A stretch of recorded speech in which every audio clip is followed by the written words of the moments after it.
the bell icon on the YouTube app to never miss a video from SnG Comedy.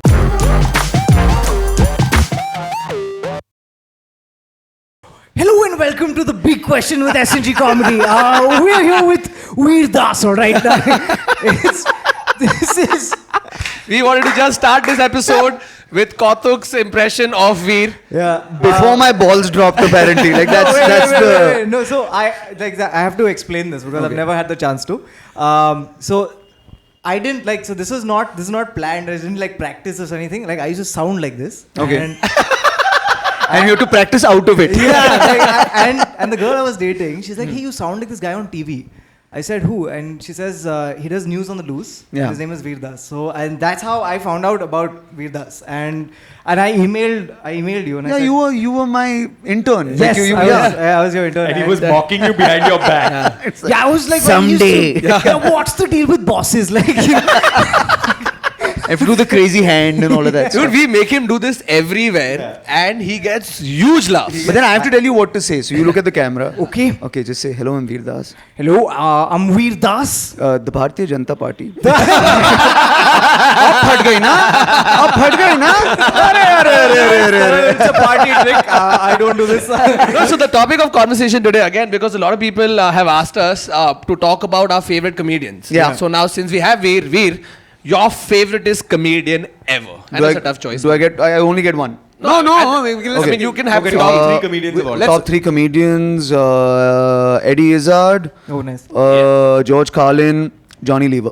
Oh, yeah. That's a intense list. Yeah. So you want to break down why Izzard, like how have they So I'll inspired start you? with Johnny Lever. I saw Johnny Bhai perform when I was 12 years old in a garden in Lucknow.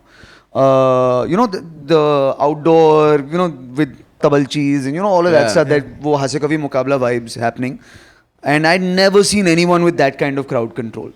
Like he has anybody international For crowd sure. control, where he's just got them. You know what I mean? And if he goes like this, they'll cry, and if he goes like this, they'll laugh, and he can hold them for up to like. He'll take a pause that is sometimes 9 seconds, 10 seconds, which on stage is an eternity to pause. You know what I mean? Yeah. And his band is just sitting there, waiting for the etc. But so for crowd control, Johnny Lever. For sheer endearing likability, Johnny Lever.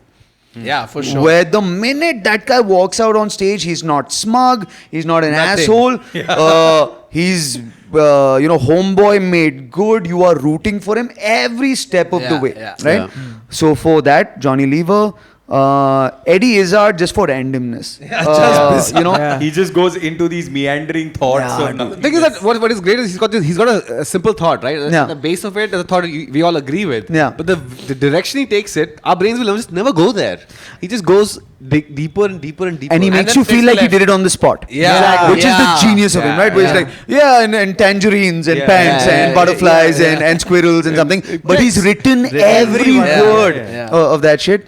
I'm an act-out comedian. We were speaking about this a while ago. Like, I'm not a comedian who writes cleverly crafted punchlines and, that orchestrates pauses. Because the joke sells itself with the performance of it, you think? I mean, sometimes, you still need good jokes, but sometimes, like, good performance can sell shitty jokes as well. Yes, like, that's a I thing, agree. you know what I mean? And it makes careers sometimes. I was going to say the same thing. I said, "Mera kitne gande joke hai. I don't know why people are laughing." Then I realized sold it. You're trying to sell it, Yeah. like being a salesman on Like, stage. for instance, if there's a shitty joke and it's not working, but you strap a struggling actor voice on it. You have a character. You have a character, right? So he's able to do like 7 people in the same routine. You know what I mean? Yeah. Like me, till date, I've done like 4 people. Like in the special, there's a Air India hijacking bit where there's 4 people in this thing. Usme phadti hai to do, 1, 2, then take a step there, do third, take a step And there, keep do them, fourth. keep the audience on board with who you are and like keeping it distinct. And also not lose your mouth. Yeah. You know what I mean? Because to not blend between 1 or 2 and to keep the accent and to keep the voice distinct, he does that shit with 7 people. Blows my mind. The fucking way he does. Like this special we saw when he came to India to perform, Force Majeure. Towards the end of it, he does like a combination of all his jokes, characters, and all his characters in one long, like 10-minute bit. And I'm And just it's like, bro, mad. even if it's not funny, I don't care. The fact That's that impressive. you can remember, Yeah. recite, and Yeah. do it, Yeah. it's phenomenal. With callbacks, yes. I like the fact that he has no segues. Yeah. And Yeah. also the thing that I find amazing about Eddie Izzard is the fact that he'll go for like these jokes. He'll talk about stuff that you don't usually see a comedian talk about. Yeah. And he'll sell it with his silliness. Yeah. So that's the thing that I love about Like, it. dude, I think in a writing process, like to me, the perfect comedy show, and I certainly haven't written it yet, and I don't think he has or anybody has, like meanders between shit they want to hear and shit you want to say. Correct. Perfectly, right? And he's able to do that within one sentence. Where it's effortlessly, Yes. where he wanted to say squirrels and muffins, and that makes no sense to you and me, but he went with something else and got us to squirrels and muffins and accomplished both of those things. Like, so to me, that's cool. He doesn't waste time. Getting into comedy, like that's something I'm guilty of. I'll be like, I'm so happy to be here. Oh, we sold out a stadium. Oh, That's so true. Like he doesn't, and the fact is, he's so good that he doesn't need to reference the fact that he's wearing women's clothing on stage. No, he's just like, sure, bees, and then he's going to bees. Like I was just thinking about it. Wait, I want to tell you something and laugh. Yeah. Like that's really where it is. Which also CK does that. You know what I mean? Carlin does that. Bill Burr does that. Yeah. Where there's no fanfare for when they come out. It's just walk out. Yep. Carlin for the Edge. Yeah. The socially relevant comedy, but also the I don't give a fuck whether you're uncomfortable or not. Yeah. As my audience member, I will leave you hanging. Like the 9-minute bit on rape. Just like I will leave you hanging for as long as I goddamn please. Yeah. But you have to trust me that I'll bring you back into a laughter space. Like that's ballsy as it Because there are can times in his set where he's speaking Yeah. for 5 minutes. Yeah. Speaking. Yeah. Pravachan. And you're everybody's just like, yeah. yeah, and then 5 minutes, 1 second, he'll say one line. And the last 5 minutes are totally But worth Steve it. Martin used to do that really well. Yeah. Steve Martin, when he started off, he used to do that. He used to hold the audience all the way, and then he would just put one pin as a and for like 45 seconds वो पिछले 3 minute का भड़ास निकाल देगा. Russell Brand, like I opened for Russell Brand 2 years ago, right? He does that shit as well. Like I start panicking if there's not a laugh every 7 to 16 For seconds. sure. You know, मेरे फटने लगती है. वो 3 minutes जाएगा, you know what I mean? On some, the spirituality of us and something, etc. He'll go there, but that payoff is huge and compensates for, the 3 minutes that you waited. with Like talking about not wasting time in starting shows. We were just talking about it the other day. Like one of the specials Carlin did. So the show opens, you see him walk. There's a follow cam, and then he comes out. There's like 5,000 people. Fanfare. Chatti pek raha hai. He goes like, 1 second. Why is it that people are against abortion? Are people you won't want to fuck in the first place? Yeah. Wow. Like it needs some balls. to say it, I don't know. I didn't know what stand-up comedy was when I was a college student, and Carlin was on HBO. He was doing one of the HBO specials, and I was on a retreat, and there was a very not fundamental, I say Christian girl who's sitting on the bed, and we both were watching it. She was crying. Not because she was laughing, she was affected by this. She was emotional. She was hurt by what he was saying because he was going against the grain of what she thought. Yeah. And I didn't understand. I'm like, whoa. Yeah. And something hit me in my head. I was like, this is powerful. Yeah. Like, before that, I also saw stand-up comedy is like we're clowns. Yeah. I mean, I don't know. I know we're not clowns now, but I thought we were just jokers who had voices instead of having gags. But then I realized, wait a minute, this means something. There's a context to it, and I didn't think about it till I was 22. Any comedians, Veer, that you dislike, and I don't mean dislike in the sense that you hate them or whatever. It's just that they're not your cup of style, tea. yeah. You'll probably skip on the Netflix special and you watch won't the see them. Netflix special. My thing is, I like certain ticks on a comedian. I'm sensitive to because maybe I'm guilty of them myself. Maybe I'm like I don't like comedians that don't look at their audience too much. Okay. So you find a lot of comedians who are just like blah blah blah blah blah. Yeah. Na. I don't like that. You must hate Mitch Hedberg. That was anxiety and fright, right? I know. But I don't like very smug comedians that way. Like people paid good money to come and see you fucking engage. Talk to them. You know what I mean? How important do you think, because Don Ward, owner of Comedy, so very long back when Comedy started, I was doing my second spot. I remember he was backstage and I went and asked him, sir, क्या करूँ? I've had the Don conversation as well. Yeah. All of us have had. One very simple thing he told me after he saw my bit, actually not before. He's like, stop moving too much, because I was so nervous the first time I was there. I was just like, not looking at the audience. I'm just saying the joke, saying the joke. He said, stand in your place, use the mic, smile. Yeah. I swear to God, I literally tried these two things in the next set that I did. It was Zameen Asman ka even farak. Veer gave me that sort of tip, if you remember the mic. So he told me either you keep the mic next to you and then make it part of your act, or fucking put it behind and don't touch it again. Because this like fucking... Because he was doing something with it, this and that. And to me, I'm like, he's such a fucking sublimely confident performer, right? You know what I mean? And this symbolizes a slight tick to me, or slight lack of confidence that doesn't go with the shit that's coming out of his mouth and the confidence that he's exuding that way. So I was just put it away. Yeah. It's distracting. That was me. a great tip, yeah. Now, other comedians that like, so for example, Louis Black, Seinfeld, Chris Rock, Chappelle, these are like the geniuses. But anybody from the old lot, like Pryor. Dude, Pryor, to matlab, that's a university that you're going to when you're watching Pryor. No, at the end of the day.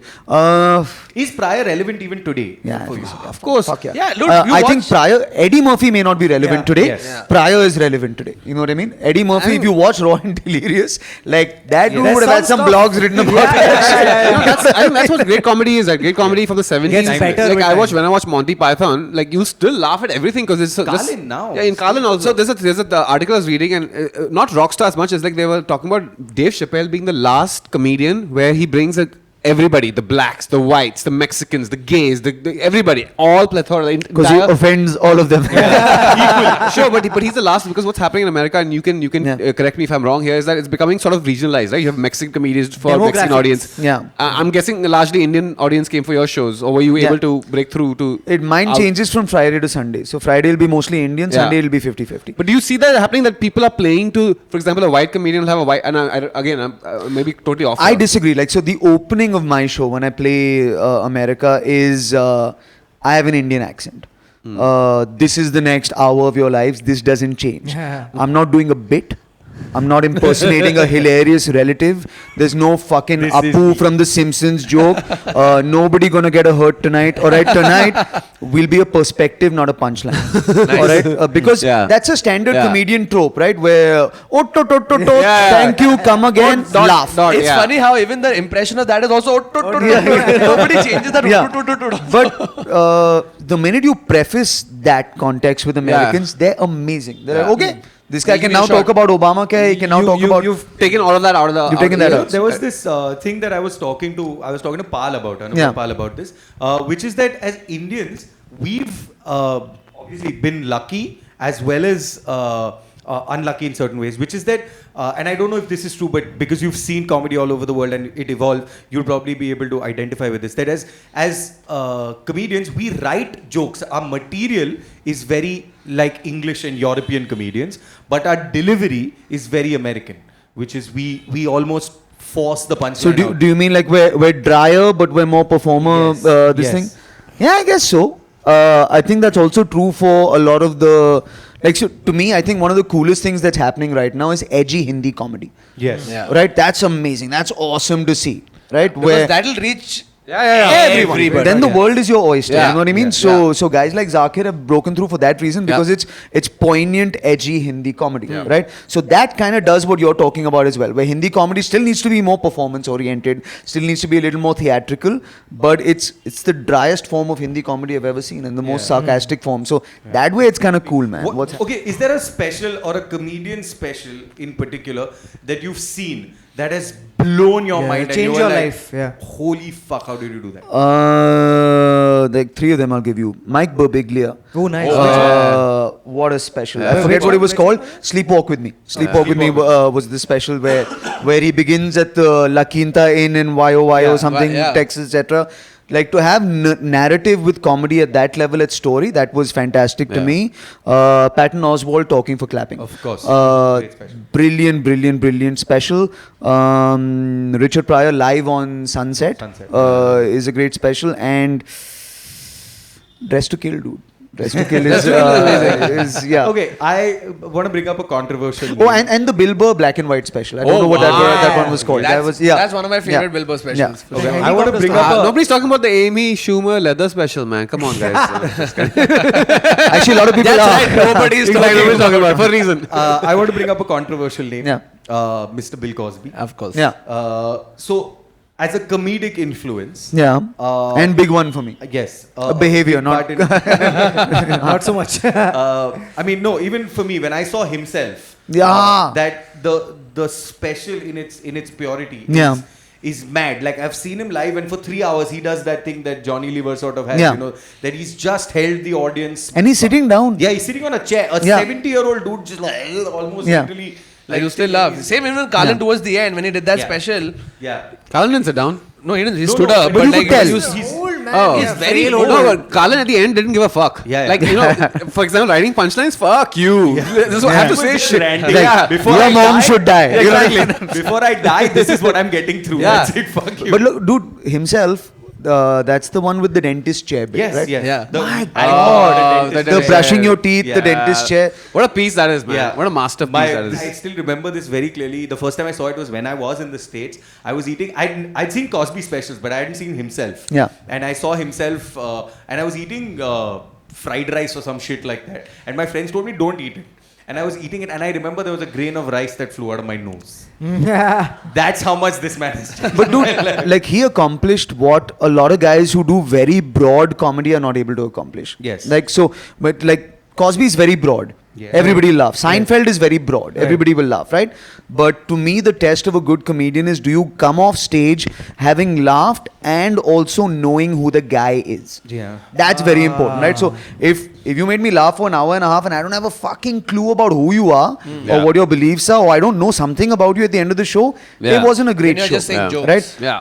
Cosby did that. Yeah. You know what I mean? Where I feel more so than Seinfeld. You could go for a Seinfeld show and you could laugh, but you may not know who that guy is. Yeah. At Because the end of Seinfeld it. has observation. Observation kind of, but Cosby, observation plus performance, Stories. plus you knew that guy, how he felt about his wife, how he felt about his kids. What about Louis C.K.? How I mean, currently he's touted as the best comedian in the world. He is currently. probably, yeah. I mean, you've seen him evolve from hilarious to. But dude, like even the new special, the 9/11 deniers. Yeah. What a fucking bit. You know what I mean? It's such a stupid bit. But Yeah, but such it's an damn amazing good. bit. So, Yeah. I think the abortion bit, you don't like that much? Even I didn't like it. I thought it was The really funny. 2017 joke. That was the highlight for me. So, dude, nobody has talked about Christianity from that approach That point of in view. 100 years of comedy. Yeah. Nobody has looked at it Nobody- that way. And that guy found some shit. Because look, at the end of the day, as Yeah. comedians, we're all talking about the same fucking 6 things, right? At the end of the day, some sex, Or the drugs, relationships, blah, blah, blah, yeah. relationships, blah, blah, blah. He found something in religion that nobody Nobody has had done. found. No, and you I know? think that's the other thing that makes great comedians, right? Like after you see them, you can't see the world the same way. Like they've changed something for you. Like Yeah. it's like And now 2017 will always be, oh yeah, it's a yeah, Christian dude, thing. why am I looking at it from that point of view? Yeah, Exactly. yeah. Yeah, I think that might just be us going, huh? I don't think Dude, we're imagine- changing the. I'll give you an Change example it. of a small version of that. Like on History of India, I used to do this bit about how Akbar built the Buland Darwaza, right? Which is just. It's fucking door. Right? At some point, there must have been a conversation between him and his architect where he's like, Kabir, come here. Listen, I want you to build me something. Yeah, sure, what is it? A giant door. Giant door to what? Nothing. He's like, and I wanted to swing open. It's like, swing open to what? Nothing. Nothing.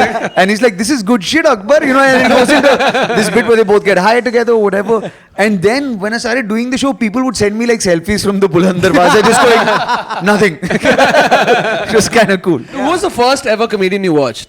Johnny Lever. No, apart from the Indian guys, who outside, when you went to study abroad, right? You I were went to studying in study the States. abroad. There's a guy called John Pinette. Yeah, fat guy. Fat guy so who lost funny. weight. Oh, yeah. So funny. Check out this special. It's called I'm Starving. Dude, I already I'm say, sorry. I already Yes, say yes, it's yes, so yes. funny. It's I think so that's good. one of the first specials I heard. Dude. I prefer listening to comedy than I do watching comedy. Just by the Really? way. Why? Because I feel like I can see Visualize shit, the yeah, better. I like to listen to comedy in the car when I'm driving, and it's a great way to because then I can just the whole traffic sucks here, Yeah, right? So a whole special goes like that. And you're not getting angry. I shot a Yeah. movie with Johnny Lever and we're in Fiji, right? So it's me, Baman and Johnny Lever. There's still till date people who are like, bhai, aapka wo audio cassette tha na? Oh yeah, I Like, think every Indian that's has heard his that. biggest traction is his Yeah. fucking audio cassette, Johnny Lever ka sure. audio Yeah. tape. You know? Yeah. Because the guy would just like he comes on stage and he can be 50 different people. We were talking about Yeah. Eddie Izzard being able to do Yeah. 7, 9. I think Johnny Lever can happily do Yeah. 50 people So when we saw on stage. when we saw the Johnny Lever The new one, the yeah. new one that he was doing, I think it was almost a study. It was almost research because when we went, he started off with personal bits. So he didn't do this whole like mimicry and Yeah. you know all of that he did do. He started telling us personal stories about how he was, you know, a pen salesman and how he got to What do he did. mimicry Yeah. because he wanted to sell a pen better than the opposite Yeah. guy. And then he's doing the mimicry. So suddenly That'd the be great. perspective Like on a guy Ashok shows up Kumar at your door. Hey, pen. so suddenly he's selling a pen as Ashok Kumar, and you're like, "Fuck, this is." I'll buy it. I'll buy it. Yeah. And what I think going back to what Johnny Leo, what I find most amazing is the garden thing you saw at Lucknow. Yeah. We would die. Yeah. None of us could do those He'll shows. do all this, yeah, open air nahi Yeah, chahiye. open and you know, but he. Dude, Indian comedians in general, we've had it so good, man. We had it so easy. yeah, 100%, easy. 100%. It's a nice cushion. Like, we've gotten way more time at clubs than we deserve, way earlier than Way we more deserve money. it. Oh Way my more God. money, way Yeah, more yeah. corporates. Yeah, yeah. Just, I mean, couple of arrests and all of that stuff, but you know. Dude, Louis C.K. took 15 years to get famous. Louis Black took 12 years to get famous. You know, there's exceptions like Seinfeld who became very popular in 4 years. But all of us are. I tell every comedian, you should feel blessed. Yeah. You were here at the right time, the right place. He started in the Seinfeld late was- 70s. Yeah, like at the improv and the So this if, thing. if you're a comedian who's under 10 years and you have a freaking primetime sitcom, that's fast. Yeah. In American terms, that's super fast. But you know, they had a really cool culture of also, you know, putting like there's defined steps. Yeah. And progression in a Correct. comedy career Correct. over Correct. there, right? You'll start out, you'll do some open mics, then you'll hit the road. Yeah. After you hit Yeah. the road, you'll start out with late night TV show appearances. Yeah. After late night TV show Do a appearances, special. you might get your own sitcom. Might get After a that, supporting cast or something like et that. cetera, Yeah, et cetera. slowly, Like it's slowly. defined, so Yeah. you know what to aspire to next. Like we are just like, you know kya kare? what? Yeah. Dude, we are charting our own Chal, map. We are open charting our own mic map as we chalte. discover it. No, and one thing is like going in US, there's a YouTuber, there's a comedian, there's an improviser, and sometimes comedians also become actors. Right? Here we are everything. We're also influencers. I'm saying- we're also writers. I'm saying, how exciting is that though? Oh, You know I what I'm love saying? it. You know, I love it. It's amazing. Like I love it. The fact that we are still bringing audiences to stand-up comedy shows for the first time. Yeah. That's insane. Yeah. Like if I do the US tour or whatever, like literally 40% of my audience has never been to a stand-up comedy show before. Yeah. Whoa. They've just seen a movie. You know what I mean? Because they're Yeah. coming because that Bollywood movie, that guy, I recognize guy, that yeah, face. yeah. And it's their first time at a comedy club, first time watching two other American comedians, first time dealing with a heckler, first time 2 drink minimum, first time stand-up comedy, first time bachelorette party in the back. You know, it's fucking insane. Like, it's exciting, man, that Indians are opening up to it in do this you feel way. like a sense of responsibility? Like, because the scene in India has just started. So whatever we do will define Man, it, right? you know, okay, so I'll address this just once, all right? In terms of, I'm fortunate in that, like, I got love for comedians. Comedians have love for me as well. You know what I mean? In terms of, one has formed this grand old daddy of comedy, kind of some sort of this thing, you know, where it's literally, like, you know, you're running a 100 meters race, right? And I just happen to start 10 meters ahead of everybody else, you know? Huh. And so there's no credit that is deserved for starting 10 meters ahead for somebody else. It's just timing. Now imagine at the end of the finish line, there's a pakoda guy who's just selling pakodas to people. Now if we were all running the race and I was 10 meters ahead of everybody, I'd just be the first guy to eat pakodas. You know what I mean? Because I got there but there was no thought I will be the first guy to eat pakodas or anything. No, There's of no, course not. it's just, No, but I showed up earlier. I you don't know what want I to mean? name certain people, but there have been people who are influential in the industry who've, you know, not helped other comedians, who've not worried about the scene, and I think that that's where You're talking about Sachin Tendulkar.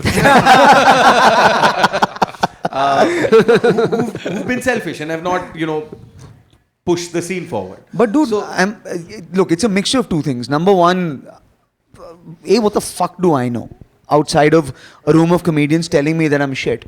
You know what I mean? Like if I don't have people who are going to tell me that I'm shit, I'm a horrible artist at that point. Like we've spent a lot of time together at Canvas where I'm developing material and he'll give me notes. You know what I mean? And he'll be like, that doesn't work. I say it nicely though. Very rare thing for Neville, by the way. But you know, that's the only way you'll know if you're, you know, and also if you want to be a good tennis player, you have to keep playing the younger tennis players. Yeah. So that you know if you're any good compared to them, because those are the guys with energy, and so it's also a competitive thing as well. Correct. You know, there's a sense I get like when we talk about podcasters' favorite comedians. Like when we watch, and it's a different sort of barometer or whatever. So for example, we watch Carlin, we just watch Carlin, but we watch an Indian comedian, we judge him. We're not watching him, we're judging the dude. And I feel that's really unfair. And I do it too, I'm guilty of it too. And maybe I should start by changing my habit or not judging. For example, Bollywood movies, I'll go and judge the movie instead of watching it for its merits. Versus a shit Hollywood movies, I'll just, sort of, okay, it's it was Avengers. a popcorn flick anyway. Yeah, Kong, dekh liya. Yeah, special effects are good, whatever.